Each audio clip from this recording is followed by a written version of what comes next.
Hello, this is ChewDog Charts, and today we're going to talk about greed and fear. Now, the stock market is moved essentially by earnings, revenue, and growth. But greed and fear is what pushes the market to the extreme highs and lows. In today's market, we seem to have the feeling of perfection, but with this perpetual sense of perfection, eventually comes an inevitable sense of complacency, if not outright invincibility. So this particular environment can be measured. The sense of investor complacency can be measured through volatility or the lack thereof volatility. And the most commonly referenced metric in this regard is the Cboe Volatility Index, or the Vix, VIX. It's also known as the fear gauge. So let's take a look.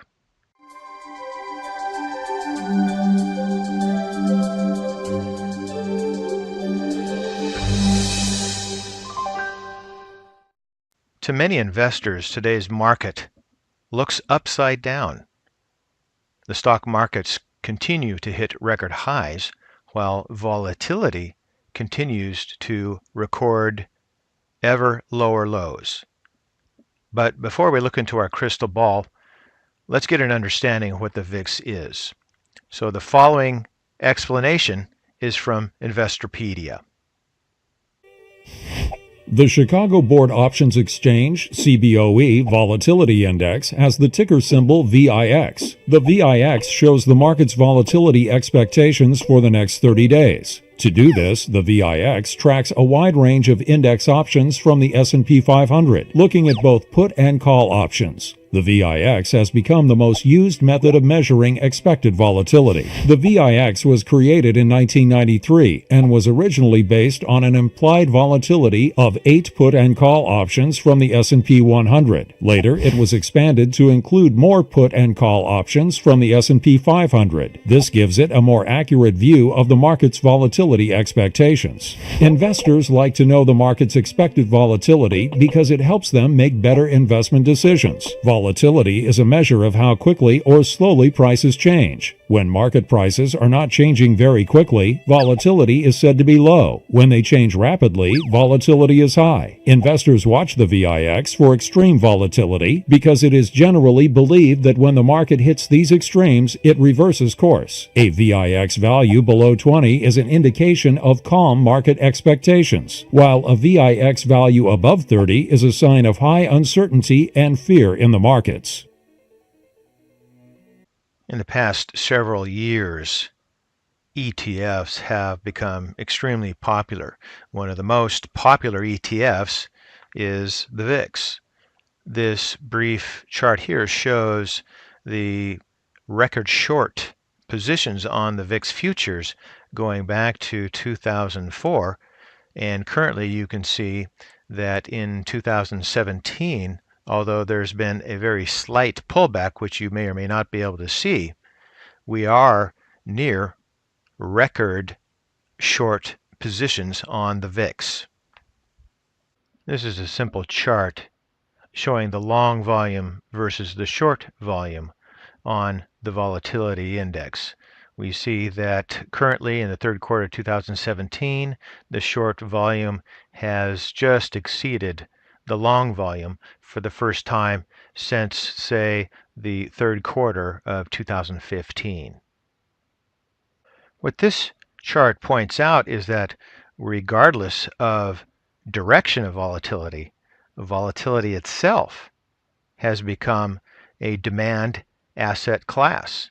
The popularity of volatility outweighs that of other prominent categories in the U.S. listed ETF market. So based on information from Bloomberg, we see that volatility as a product ranks number 3 behind energy in Germany, but ranks ahead of other ETF markets such as South Korea, Taiwan, Russia, UK, currencies, etc. What this chart shows is that the average holding period for the inverse VIX ETF, or XIV, is 5 hours. That's less than a market day. So the question to ask is, why is the VIX, or the Volatility Index, important? It may mean certain things to other investors, but to me, the Volatility Index is essentially a contrarian indicator. So whenever I'm taking a look at the overall market and watching all the indexes on their way up, I like to take a look at the various volatility indices to see what they're doing. And there are several indices in different categories and basically in different time frames. What we're looking at here is the basic VIX, and we can see here that the low was set perhaps back in July, midday, in late July of 2017, and we also pierced below 9 here in early November. And taking a look at the MACD, we see that the maximum negativity was in this time frame here, which is, say, in late September and through early August. And we're seeing the current downtrend moving here in early November. So I'll be taking a look at other VIX charts in a little bit, but let's first go through a few of these here. Again, this is the basic VIX chart from stockcharts.com. This chart here is the volatility index for emerging markets. So if you're an investor that is investing in other areas of the world, particularly in the emerging market sectors, this would be a good contrarian indicator to view every once in a while. As we can see here in, say, early November, we're at about 1643, which is well above lows that were shown in late June and perhaps even in mid-September. So take a look at this. You can do this on a daily or a weekly chart. The emerging market volatility index does not go back as far as some of the other more mature volatility indices, but it's still extremely important to take a look at, especially if you are an emerging market investor. This chart here, real briefly, is the OVX, which is the Cboe crude oil volatility index. Something to keep an eye on if you're an oil investor or you invest in some of the oil-related companies. This chart here, the EVZ, is the Cboe Euro Currency Volatility Index. If you're into currency investing or speculating. I review the gold ETF GLD and the silver ETF SLV often, and when I want to take a look at the volatility, I look at GVZ, which is the Cboe Gold Volatility Index. Now, whether or not you're an investor in, say, U.S. Treasuries or bonds, I always keep an eye on interest rates simply because it has such a huge impact on the overall stock market.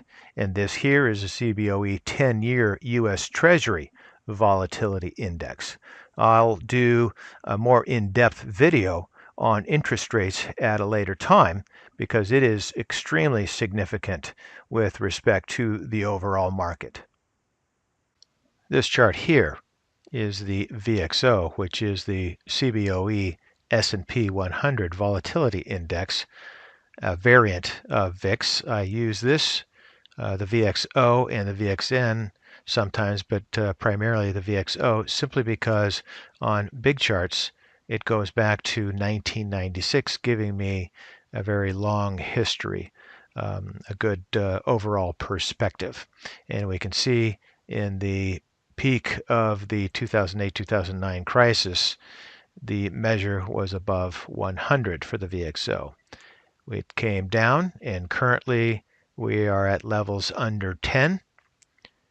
And you can see that in previous periods where there were other spikes in the VXO. Currently in the MACD, we're trending sideways at about -2.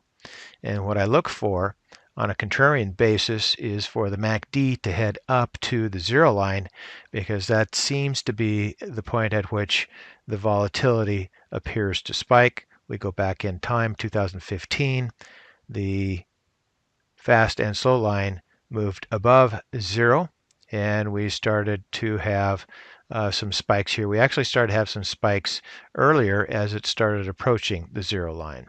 So that's an important time frame and point for you to keep in mind when you're taking a look at this. We see here in this time frame there was another spike as the fast line moved above the zero line. Of course, once we started heading into the 2008-2009 crisis, the VIX or VXO started to spike here at this point, which was well in advance of the actual crisis. So that's another reason I like looking at this as a contrarian indicator, is once we start heading up to this point, we get the spikes in volatility and we get the downtrend in the market.